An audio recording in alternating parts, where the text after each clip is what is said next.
Happy Halloween, my dear and beloved fellowship. I know I'm a few days early, but I just could not wait to share in the festivities. Today, I will teach you how to create your own box of doom.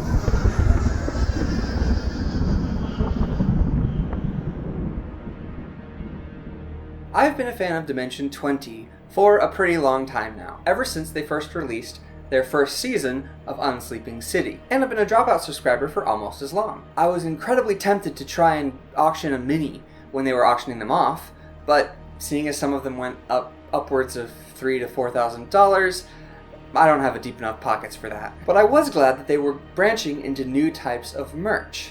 Sure, t-shirts and pins and mugs are cool, but if you have a unique series, selling unique merchandise really sets you apart. But one thing they listed for sale irked me the wrong way, and that was this box of doom. It retailed for $159, and after taxes and shipping, it came out to over $200. And that annoyed me because it, one, didn't come with a GoPro slot like the original one in the show does, and it's just a large slab of resin. And it's kind of poorly painted too. And if they weren't careful with the type of resin they used, it could eventually become brittle. Not that I think it will necessarily, but spending $160 just to find that out later would not be good for a lot of the players. Also, resin is pretty heavy, and for the price, realistically, it doesn't feel like you're getting enough. Because this lump of resin doesn't even look that good. It doesn't look anywhere near the original. Hell, I could make one way cheaper that has a GoPro slot. You could make one way cheaper that has a GoPro slot. Let's make one way cheaper that has a GoPro slot.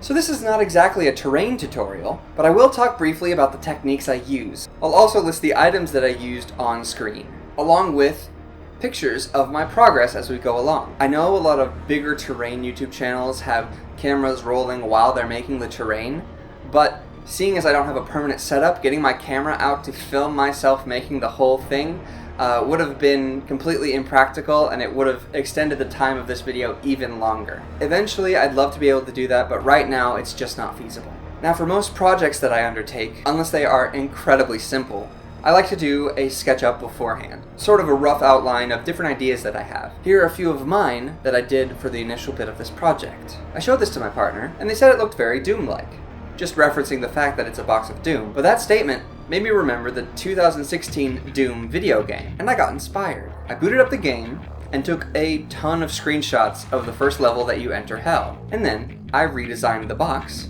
and made this, the Box of Doom 2016. Now, your sketches don't have to be perfect, but as long as you get your ideas down, it should really help you figure out what materials you want and need to make the box. Once I was happy with the sketch, and I'd figured out what materials I needed, I had to figure out exactly how I wanted to assemble this box. I decided to go with a few sub-assemblies: the fake GoPro, the rolling box, and the rocky overhang.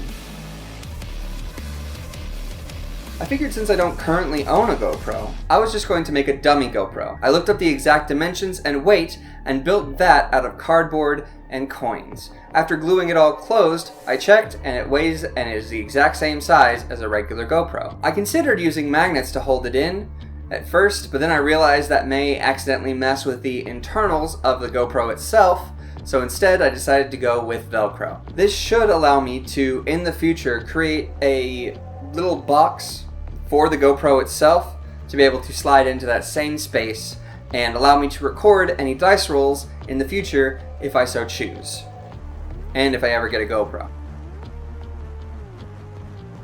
Next, I wanted to go for the rolling box itself. I decided to start by going with two 9-inch by 9-inch cardboard pieces glued together with the corrugated part perpendicular.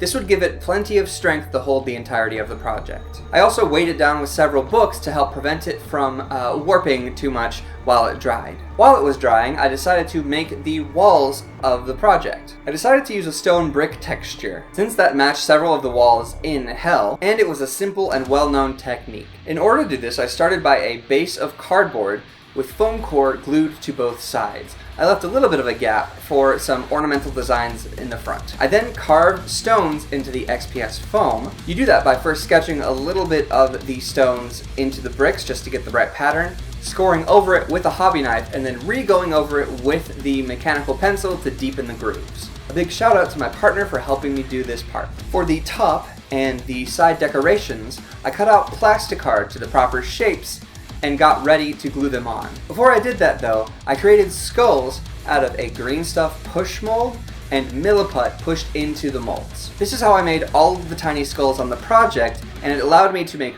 way more skulls than I actually had. It's an excellent way to get slightly less detailed things for making terrain and such. Once I had put those onto the wall with milliput, I then painted it black and dry brushed it up to the bone color that they would end up being in the final product. I then attached the plasticard to the top and painted the whole wall separately so that it wasn't as much of a hassle to paint it once I had put it onto the box. For the corner pillars, I went with simple XPS foam. The first one I carved with a hobby knife, which, by the way, be incredibly careful. I accidentally cut my thumb doing so, and it hurt like mad. I got a big old chunk out of there. So please use a sharp knife and be incredibly careful because dull knives will slip and hurt you. After I did end up hurting myself, I switched over to a Proxxon wire foam cutter, which my partner was incredibly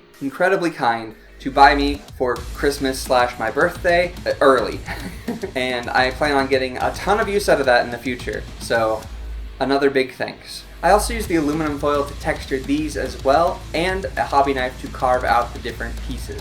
Once I had glued it together roughly, I realized that the foam claws on it were far too flimsy and I broke them several times, so instead I took one of them and made a 2-part green stuff mold similar to how I did the molds for the skulls. While I was working on other bits of the process, waiting for things to dry, I started cutting out the base of the wall, leaving a slot for where the door was going to be. This was incredibly simple to do with the Proxxon cutter, and genuinely I do not know how long it would have taken without that thing. Once I had the foam back, I started working on the door. This was pretty simple. I just roughly sketched out about what the door frame looked like, cut it out of foam and plasticard, got both sides, glued them to the foam, and then used the knife to cut out around the door frame itself on the wood, glued those together, did a lot of extra cutting that I didn't need to do because I had forgotten to cut out the center of the door. Then I carved a small Halloween skull, cut out the eyes, made the 2-socket skull with fangs, put that on the door, milliputted around it, put some skulls in the milliput, and I was ready to go with the door. I then painted that up separately as well because that would have been really hard to paint on its own also. Once I had everything for the base dry fitted and ready to go, I started layering up foam pieces specifically with a square for the GoPro in it already. After gluing those layers together and adding some on top, I then started making the stone the proper shape. Once I got it roughly where I wanted, I started sculpting a bigger skull, this one to hang over the box itself. I added fangs, changed up the shape of the eye sockets, added spikes, and then cut off the back and glued it to the front of the foam. I also carved out the horns separately. I used bits of toothpick to help hold that together while gluing it onto the skull. I then also carved out the rest of the foam on the top, fitted on top of the rest of the foam, and started gluing and assembling it all together. In order to help hold the topper on that would also hold the GoPro, I used chopsticks and put them in the foam and used glue around that to really hold it sturdy. At this point, I was almost ready to paint, but I wanted to try a few things first. I chose to coat the top and some of the curves with modeling compound, specifically the homemade stuff linked in the video below by Geek Gaming Scenics. It's basically toilet paper pulp used 1-to-1 with plaster of Paris or fine casting plaster. I made that myself. After drying out all of the toilet paper, I then mixed it and added a little bit of water and started sculpting it on.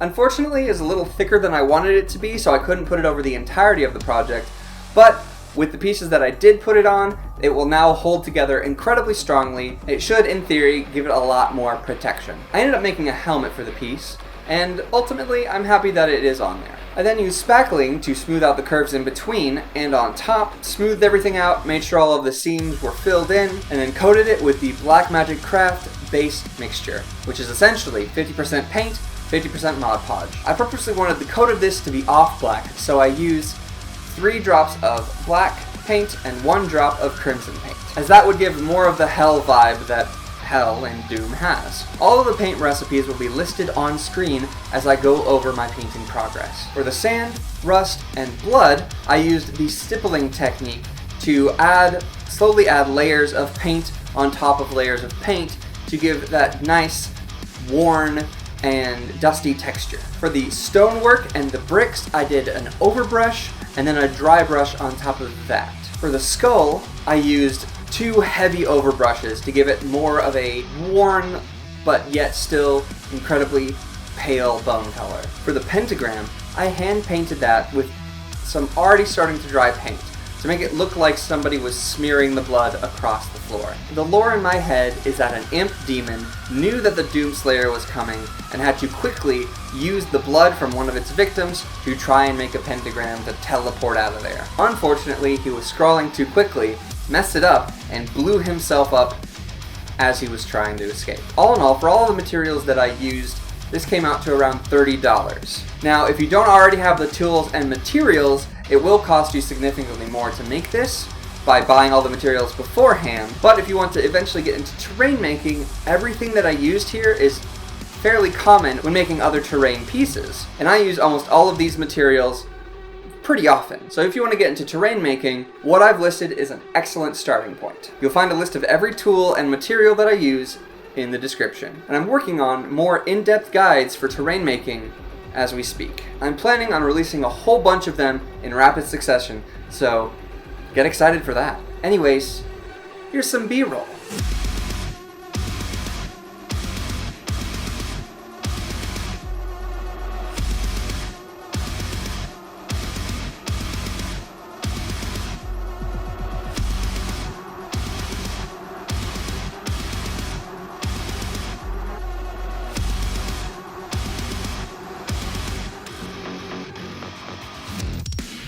And that's it for today's sermon. I thank you all for coming around and watching me make something kinda spooky. Please thank the patrons that I currently have, and if you'd like to join them and see my videos a week early, you can click on the link in the description. As always, may the algorithm bless you and keep you, and in the name of the like, subscribe, and holy bell, amen. Thank you. You're not listening? I love you. Me too. I said thank you for the foam cutter. You're welcome. I did a shout out to you for that in the video. Do you want to do it again so I can respond better? You don't have to.